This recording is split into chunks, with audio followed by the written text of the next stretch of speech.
everybody, my name is Stefan and today I would like to talk a bit about network society in different parts of the world. This topic and study is based on Chapter 10 of Van Dijk's The Network and Society publication. But first of all, I would like to start with a brief introduction to explain the context of my presentation. The way we collect, store and share information and are organized to communicate and interact with each other has changed drastically in the end of the last century. People living in the globalized developed world, whether they are aware of it or not, form part of the information and network society. In other parts of the world, people still live in a traditional mass society. But what exactly is information and network society? The network, or basic structure that organize our society, is infrastructure, which is built like roads. Although not clearly visible, this network is used by us to share information or substances which are conscious activities that can lead to other conscious activities, such as data suggesting education policies to be reformed. Rather than using traditional networks and information sharing methods, these concepts have evolved and become digital. Van Dijk calls the transformation of mass society into information and network society a digital evolution rather than revolution, because society has evolved rather than replacing the traditional networks and communication. New media contributes to higher efficiency and effectiveness and spares natural resources, for instance, so it is sustainable. Although the globalization of the world economy has not been caused by ICT, it has definitely been intensified by it. The new media does, however, undermine the sovereignty of national states occasionally, so there is also some criticism. But is there only one global trend for the development of information and network societies? No, information and network societies are unique in different parts of the world. There's more than one global trend and various different models regarding its development. In the past 25 years, various countries have also proposed different strategies and policies to develop their own strategies for their information and network society development. One unfortunate reality also includes the fact that our planet faces information inequality in society. This means that the poor benefit systematically less from new media than those rich in resources, as mentioned by Van Dijk. An information elite exists, which is only likely to grow even more. There are similarities and differences regarding information and network society in different parts of the world. I will start by mentioning the similarities and differences, and then I will move on to state the 11 different information the IS development models. And 7 of these models were first written by Venturelli, and 4 were added, and later 4 more were added by Van Dijk. Given that the third world is following a different trend. I will explain how these models and information society development strategies are affecting North America, Europe, East Asia and the third world, or why they are being suggested in the first place. A major similarity across the world, if we look at global similarities, is how most countries responded to the new technologies. The market forces were invited to lead and construct the digital infrastructure.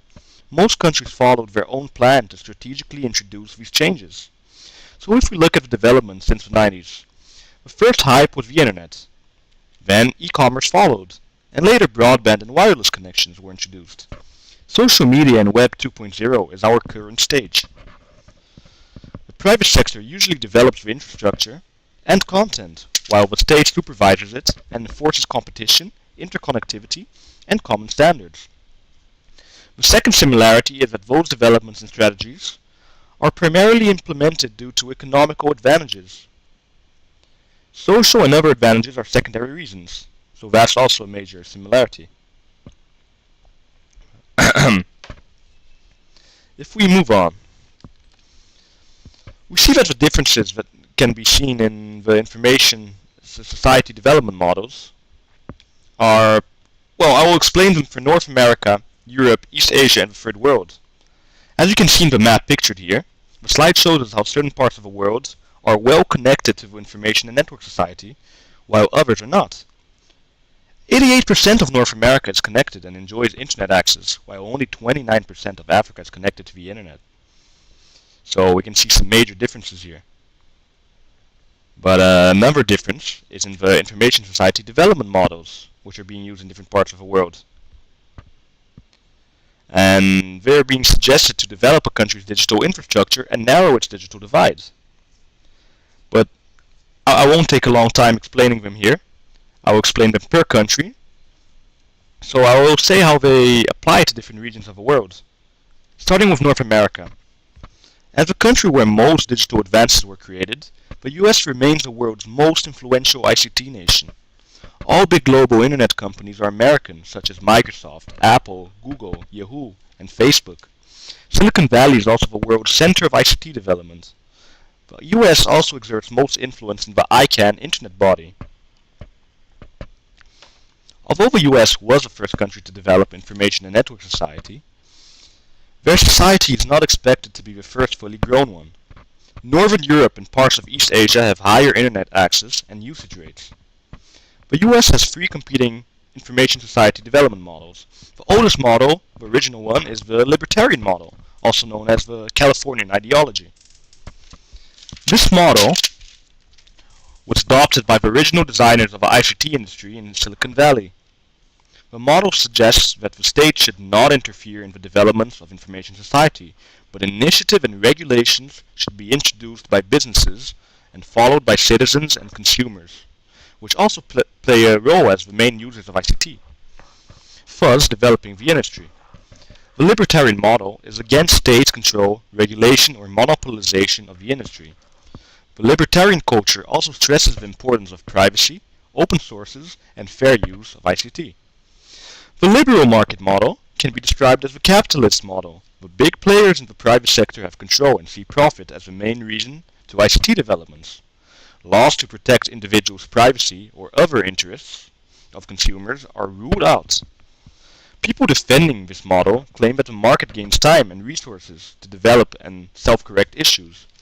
The lack of privacy and information collected helps in the long term by providing cheaper, better, and safer products, which are important concern for consumers too. And the third model is the public interest model, which is supported by a minority composed of consumer organizations, liberals, intellectuals, and others. This model is responsible for promoting universal internet access and providing public funds to schools, libraries, hospitals, or any public buildings to own computer access. The result of these three competing strategies is a clear dominance of the liberal market model, which has made the US the world's most competitive economy in the ICT sector. The disadvantages include that many Americans have no access to the information network society, and especially for a developed country, and lack of digital skills in the population and commercial gain is overshadowing the importance of consumer rights such as privacy. If we look at Canada, we can see a big exception in North America. It resembles more of a European system, which prevents corporate dominance and more legislation protecting privacy. So the public interest model is more important in Canada. Europe. Europe is referred as the European Union in Van Dijk's book, which follows common information society development models. IS is a matter of high priority in Europe. Although social rights and progress is prioritized concerning ICT in Europe, the EU is losing the competition on the global information market when compared to North America or East Asia. Contrary to the US, Europe mainly uses government intervention to promote or regulate IS. The three popular models in the EU are as variations of the liberal market model, public service model, and national cultural model. The EU liberal market model is different to the US one, as it accepts or even expects public intervention. The main points of this model involve creating a common market between EU member states and strengthening the EU's position and role in the global market. The EU public service model has its roots based on the European concept of progressive welfare states. This model opposes the liberal market model and promotes universal access to telecommunications, high standards of privacy protection, copyright and fair use rights, strong competition, quality of services and public investment in research, innovation, employment, education, and health. This should not be confused with a US public interest model, which aims to protect the interests of consumers and small producers against big corporations. The EU public service model protects the constitutional rights of EU citizens by providing public services. The EU national cultural model views states culturally rather than economically or politically. This model aims to preserve national cultures and protect national media from the global American markets. The result of these three competing models, we can see that the public service model is very influential in the EU and provided citizens with digital access skills, more civil rights than Americans and East Asians, but the EU liberal market model is still currently dominating. Information society is still mainly an economic project for the EU. The digital divide is wider in Southern Europe than in Northern Europe. Eastern Europe is lagging behind the South and still uses an outdated form of capitalism. Many Eastern European states are also traditional large bureaucracies. And if we look at Russia, the state controls the internet, manages the majority of the content, and uses it to promote itself. An oligarchy exists, which provides network connections. 40% of the population is connected to the internet. The gap between city and countryside is wide. Half of the users have broadband, while the other half is still using dial-up. And, well, we can see for Europe also that the roaming provision that has launched on the 15th of June also shows how the EU is an example of a public service model. Moving on to East Asia. The term used for East Asia here in Van Dijk's book also includes Singapore and Malaysia, to Japan, South Korea, and the Chinese-speaking population of China, Hong Kong, and Taiwan. East Asia is the second largest player in the ICT market, and is specialized in the production of hardware. Most East Asian countries had an effective IS development plan in the 90s. The high power distance and cultural aspects of East Asians contributes to the important role the state plays. The Asian development model is popular and accepts the rules of capitalism and actively participates in it to improve the national economy. The state does not promote ICT freedom or civil society rights. Governments can intervene in IS development to secure economic growth and sustainability. Telecommunication companies are usually state-owned, but hardware production tends to be privately owned. Hardware production, e-commerce, and internet service improves, but innovation suffers. The stage approach follows three stages. The first stage is boosting production in the ICT industry. The second is distributing products to the population. And the last stage focuses on the development of digital skills, services, and innovation. If we look at China, this is an extreme example of what a country following the development model looks like. The Chinese state closely monitors the national information and network society. The Great Firewall that launched in the year 2000 limits internet freedom by restricting content. The Chinese development model has, however, provided 35% of the population, and China is a developing country, with internet access in 2011, which is 500 million people. This figure is far higher now, and most users have broadband connections. As the country with the most internet users by far, China also has its own version of a large American internet company's applications, or social media, and services. Private enterprises produce hardware and software, but the state monitors the software. You can see here in East Asia how popular the new media is. And regarding the third world, well, the third world's participation in the global information and network society can be described as a case of combined and uneven development. Combined development means that just like any country, third world countries also have access to the international telephone system, global broadcasting, and internet. Those countries usually have an elite with advanced new media and digital skills. This elite usually lives in the cities and is connected to the global network.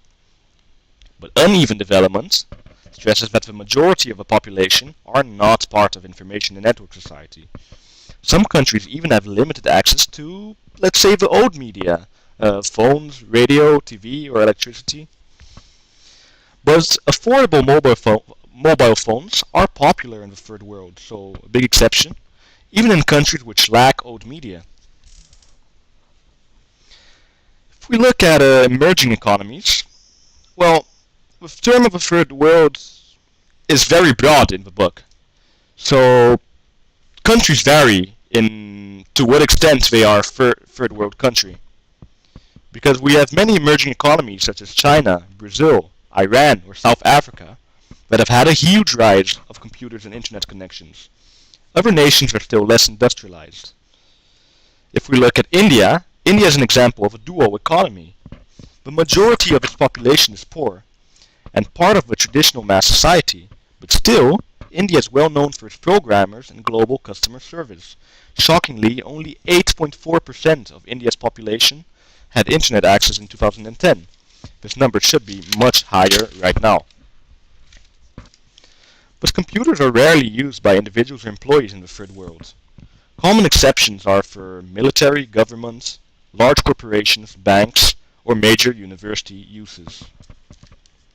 Mobile phones and internet connections, they tend to be used to communicate and not for professional or educational purposes in the third world. Van Dijk suggests four potential ICT development strategies for the third world. The first strategy is the stage approach, which is similar but a bit different to the East Asian model. The first step focuses on developing ICT infrastructure, promoting the industry, and producing hardware or software. The second step involves investing in digital skills, first for the people that require it the most, and secondly for the entire population. The last step suggests application development for the population and being competitive and well integrated in the global information and network society. The liberal market model is emphasized from this moment on. The second strategy is the leapfrogging strategy, which provides an accelerated stage approach by creating technological infrastructure very fast, such as inexpensive computers, mobile phones, and widespread wireless technology. India and Indonesia are examples of two countries with more than half of their internet access from phones. Their low-cost smartphones are often Chinese brands, which are only available in the Asian market. The advantage of this is narrowing the digital divide. The disadvantage is that these phones with internet access, are usually only used for communication and information retrieval, so not for professional uses. The organic development strategy neglects ICT development and focuses on basic needs such as safe water or a roof, food, electricity, etc. for its citizens. Education, health, and the old media must be developed first, at the first stage. So press, broadcasting, telephone. All of these basic needs have to be met before, and then later you can move on to the new media. The last strategy is the combination development strategy, which contradicts the three previous models, since it has no stages, does not accelerate or skip stages, or neglect the ICT development. This strategy aims to develop technical infrastructure, invest in education, and provide technical services and applications all at once to the population. If the social conditions are poor in the country, the organic development strategy should be considered first. As reinforced by this presentation, the information and network society is indeed unique in different parts of the world. Some countries are currently still developing digitally. By following different models, countries have benefited more economically or socially. It should be interesting to analyze all of these trends 10 or 20 years from now. They might even become unrecognizable. Well, only time will tell. Thank you for your attention. And here are my references.